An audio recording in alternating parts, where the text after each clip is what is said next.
tadi di segmen 1 ini kita membahas sesuatu yang sangat amat menarik yang mungkin kalau zaman dulu sangat amat tabu untuk disebutkan, yaitu tentang PKI sendiri. Dan ternyata Reza itu omanya dianggap sebagai PKI ya, dan akhirnya dikucilkan sampai tidak bertemu dengan ibunya selama 32 tahun. 32 tahun dan baru ketemu. Nah, yang menarik adalah kemarin itu kalau tidak salah Reza memberikan hadiah untuk ibu ulang tahun. Iya. Ibu ulang tahun Januari untuk pergi ke Belanda. Sekaligus berlibur di Eropa, ada 3 negara yang dikunjungi. Itu hadiah ulang tahun. Bertemu dengan Oma. Sekaligus bertemu dengan Oma. Oke. Oma tuh di mana ya? Oma tinggal di Utrecht, salah satu daerah di Belanda. Sekitar 1,5 jam sampai 2 jam dari Amsterdam. Tinggal di sana, di sebuah flat dan dibiayai penuh oleh pemerintah Belanda. Dibiayai penuh oleh pemerintah Belanda. Agak melihat sistemnya sih agak luar biasa ya. Bagaimana dia benar-benar dipelihara oleh negara. Gitu. Padahal bukan orang Belanda ya? Sekarang statusnya warga negara Belanda. Sekarang jadi warga negara Belanda, oke. Lalu usia berapa? Saat ini memasuki usia 92 tahun. 92 tahun? Wow. Saya mau tahu nih, tadi kan agak terputus sedikit. Katanya Oma membuat surat wasiat yang sedikit mengkhawatirkan katanya. Apa tentang sebenarnya sih sangat mengkhawatirkan karena kok seolah-olah emang udah mau pergi banget nih gitu kan. Terus di satu sisi sangat mengharukan bahwa dia menyebutkan nama anak-anak dan salah satu cucu yang diingat yaitu saya, diberikan pesan gitu bahwa berbahagialah karena kamu menjadi anak Indonesia.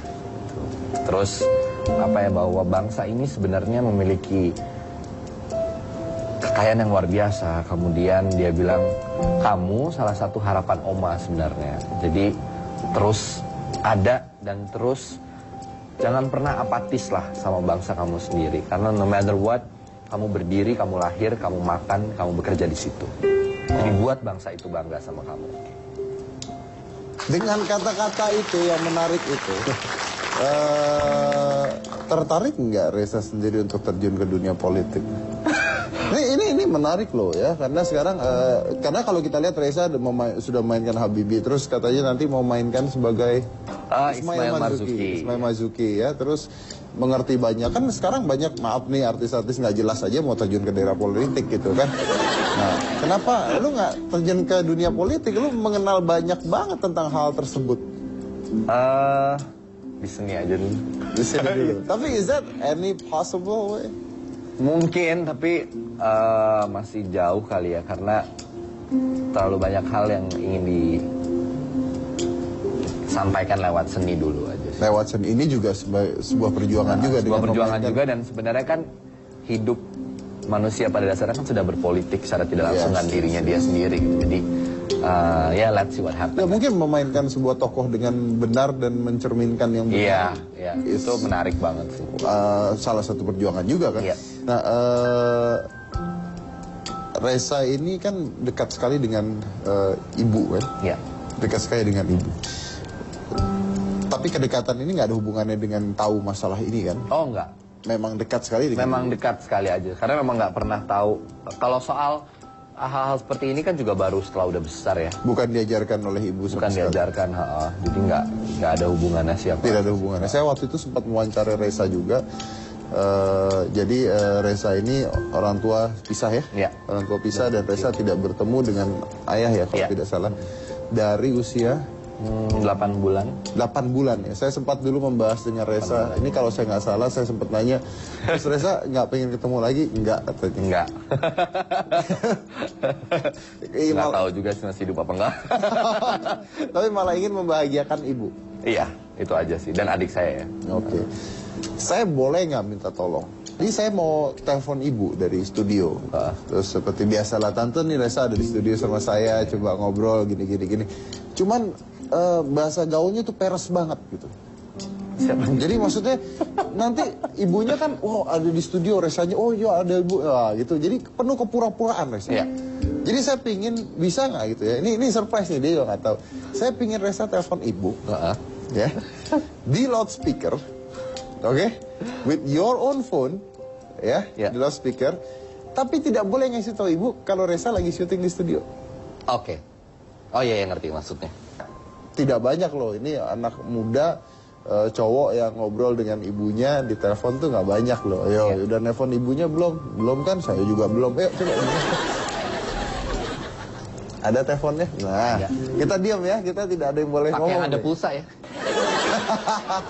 Oke. Saya waktuin ya 3 menit lah, 3-4 menit. Just say anything gitu ya, saya pengen tahu. Kedengeran ya? Speaker suara bisa digedein?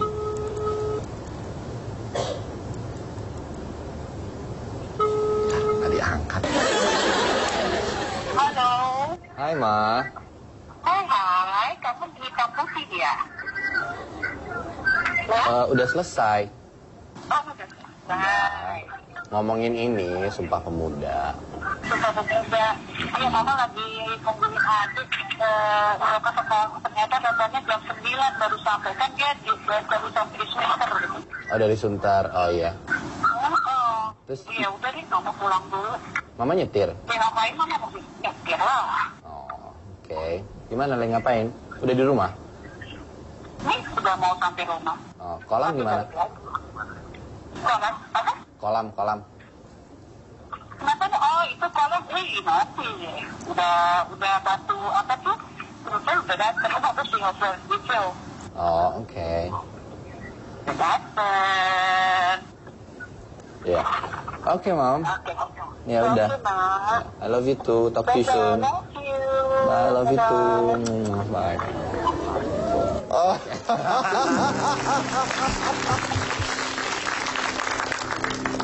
Itu tanpa rekayasa ya?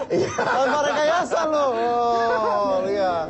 Anda kan I love you cuma sama gebetan. Tapi itu kayak emang daily-nya sih emang kayak gitu. Emang daily-nya seperti itu Jadi ya? maksudnya kadang-kadang kita kalau nggak jarang ketemu bisa setelah 3 hari misalnya jarang telepon atau apa. Tapi akan ada momen-momen dimana pasti kenanya atau telepon-teleponan. Main dong ke rumah mama, Lia lagi masak nih enak banget. Ada yang udah kerja sama kita lama banget, lagi masak enak apa iya nanti datang ke rumah.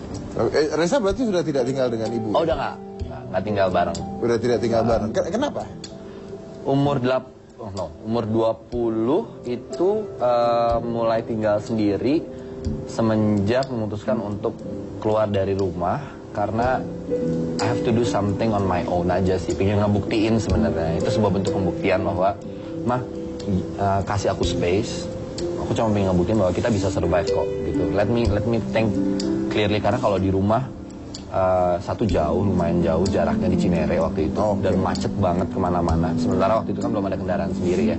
Jadi kemana-mana masih naik bus segala macam gitu. Agak lebih gampang tinggal agak di tengah. Nah, sekarang ibu tinggal dengan siapa? Adik. Oh dengan adik. Terus tadi kolam tuh kolam apa ya? Jadi sebenarnya ada buat mama tuh ini kan rumah baru nih. Oh ini rumah baru. Rumah baru. Nah ada satu. Tunggu ini rumah baru. Ibu kerja apa beli rumah baru? Oh enggak, bukan ibu. Jadi hadiah. Oh hadiah. Jadi Reza membelikan rumah baru buat ibunya. Oh hadiah. Gitu. Terus mama tuh dari dulu selalu pingin banget punya tempat untuk dia baca buku dan nulis. Yang pinginnya tuh selalu ngomongnya ada unsur airnya, ada kolam, ada gazebo. Dia tuh seneng banget sama sesuatu yang etnik. Dia pingin tempel patung-patung, wayang segala macam gitu. Nah, ini sekarang direalisasikan. Itu rumah yang bangun Reza. Iya. Untuk ibu.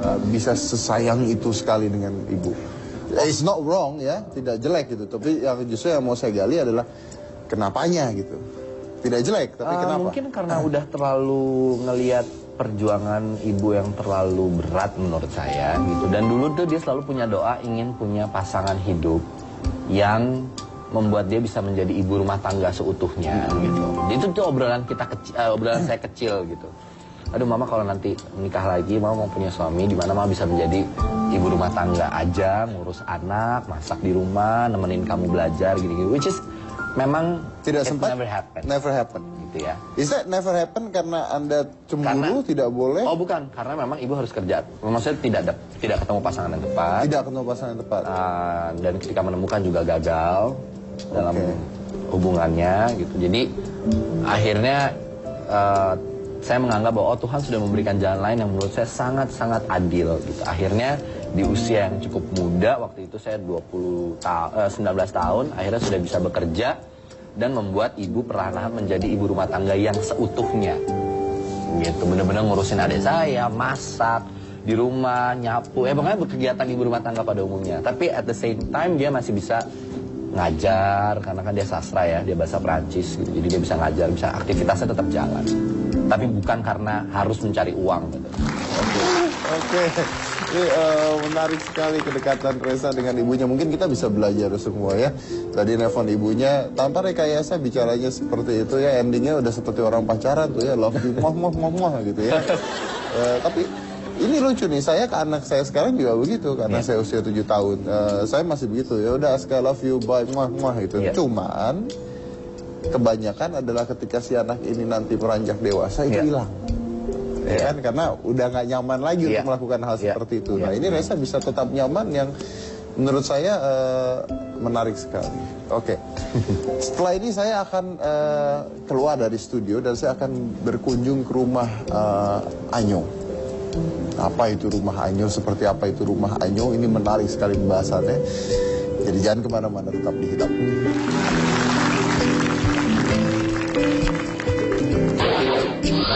Capek ya di demo ya. Katanya mau berhenti aja, bener nggak? Iya. Gimana ceritanya?